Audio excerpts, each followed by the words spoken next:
Al tablero, profe. Hola, ¿qué tal? Bienvenidos al Tablero Profe, un programa con contenido, conceptos, características y términos relacionados con la parte pública, dirigido a servidores públicos, líderes comunitarios, universitarios o a todo aquel que le interese la parte pública, con un pensamiento crítico, analítico, constructivo y propositivo. Para el día de hoy vamos a hablar de la tercera parte de las estrategias para mejorar los ingresos públicos o los recursos propios, viendo las situaciones o consideraciones frente a las entidades territoriales o entidades públicas, que obviamente los recursos son mínimos o escasos. Pero esos escasos recursos los podemos multiplicar dándoles un buen uso o utilizando medidas, estrategias que nos puedan mejorar la situación. ¿A partir de qué? ¿De qué depende esa situación? Esa situación depende fundamentalmente de una capacidad de gestión del gerente público y de sus colaboradores, fundamentalmente. De que exista un trabajo en equipo o lo que llaman también un trabajo colaborativo. Y además de lo anterior, que exista una voluntad política, tanto de los seguidores del gobierno de turno como de la oposición, siempre y cuando sea una oposición constructiva, mirando y velando por los intereses de la entidad territorial. Pues además de lo anterior, también hay que tener en cuenta que debemos seguirnos a unos lineamientos desde el punto de vista normativo, financieros y fiscales. Además de lo anterior, pues también unos principios en la parte de la contratación estatal, desde el punto de vista de la función pública y el del sostenimiento fiscal.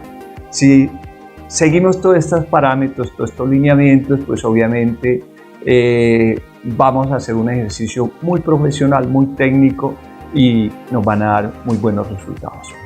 Para esta parte de esta estrategia vamos a referenciar como primero lo que tiene que ver con establecer unos indicadores de gestión. Recordemos que la gestión son acciones, decisiones y resultados que tienen las entidades estatales entre las decisiones que tomen sus orientadores, sus dirigentes, sus gerentes de turno. ¿Para qué esos indicadores de gestión?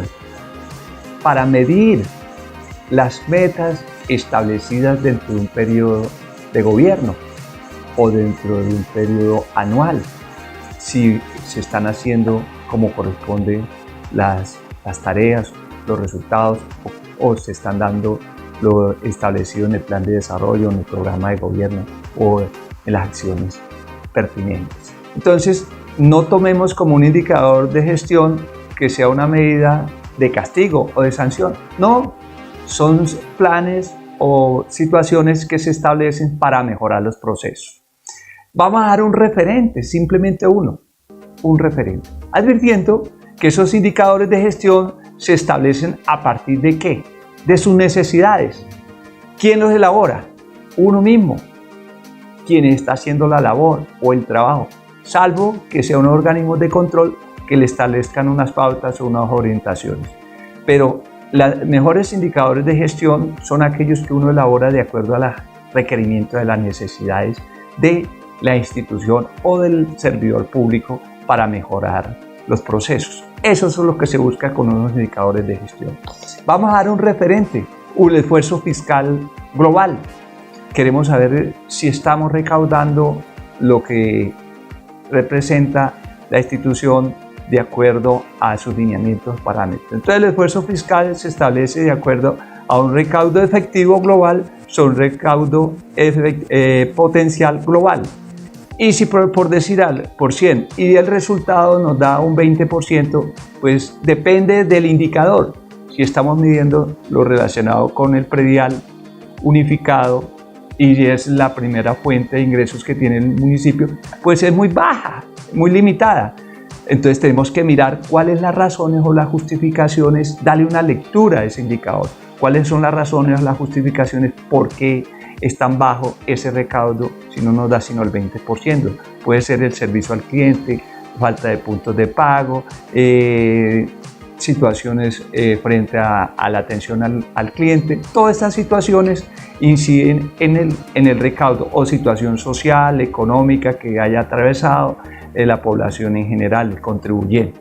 Entonces, pero si nos da un 80%, bueno, el recaudo es bueno, pero ¿qué está pasando con el otro 20% que no se ha podido recaudar el 100%? Entonces, ahí hace que uno tome medidas o situaciones muy claras, muy contundentes frente al indicador. Entonces, precisemos, los indicadores son muy importantes como una estrategia para mejorar los ingresos públicos de acuerdo a los resultados. Continuando con lo que tiene que ver con la tercera parte para las estrategias para mejorar los recursos propios o los ingresos de las entidades territoriales específicamente, partimos con el punto número 2. Es fundamentalmente estimular la inversión privada. Es una estrategia muy importante. Lo que tenemos es que brindarle los espacios, las oportunidades al sector empresarial, a los particulares, para que se vinculen a nuestra entidad territorial y pues obviamente abran espacios de orden laboral o empiecen el emprendimiento como tal. Entonces, ¿a partir de qué? Si estamos hablando de la parte que tiene que ver con la parte fiscal y tributaria, estableciendo verdaderos estímulos tributarios, pero ¿qué? Sustentados, soportados de acuerdo a los que nos determina o nos establece la normativa. En este caso nos puede servir de referencia lo que tiene que ver con la ley 2155 del 2021, la famosa ley de inversión social, que obviamente establece unas exenciones, unos tributos, unos estímulos de orden tributario para nuestros contribuyentes en lo que tiene que ver con el tiempo de las sanciones y lo relacionado con los intereses, la reducción de los intereses. Es importante que se lleve a cabo porque eso ayuda fundamentalmente ¿a qué? A generar empleo y a reducir la informalidad. Y obviamente pues eso tiene implicaciones en la situación de las circunstancias de la que la población tenga la oportunidad de trabajar y tenga menos dificultades frente a otros procesos en que tienen que ver en la parte social. Continuando con este aspecto relacionado con las estrategias, en este caso en la tercera parte, tenemos que ver con las de otras fuentes de financiación que pueden utilizar las entidades territoriales y que pueden generar mayores recursos y obviamente nos dan una salida, una alternativa a buscar cómo tener mejores recaudos, tener mejores recursos para la inversión social específicamente. Uno, dentro de esos puede ser los aportes internacionales. Esos aportes internacionales se pueden lograr a partir de un trabajo o una gestión diplomática.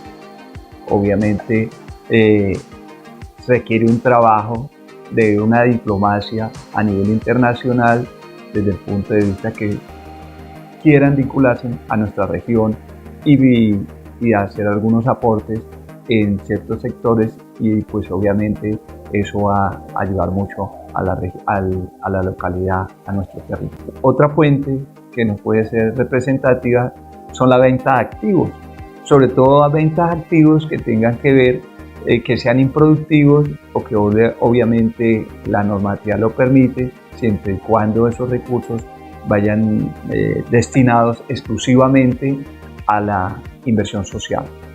También hay otras fuentes importantes que se pueden utilizar dependiendo de qué, reiterando la capacidad de gestión que tenga la administración de turno y sus asesores, sus consultores, pues obviamente siempre ajustados a la parte normativa.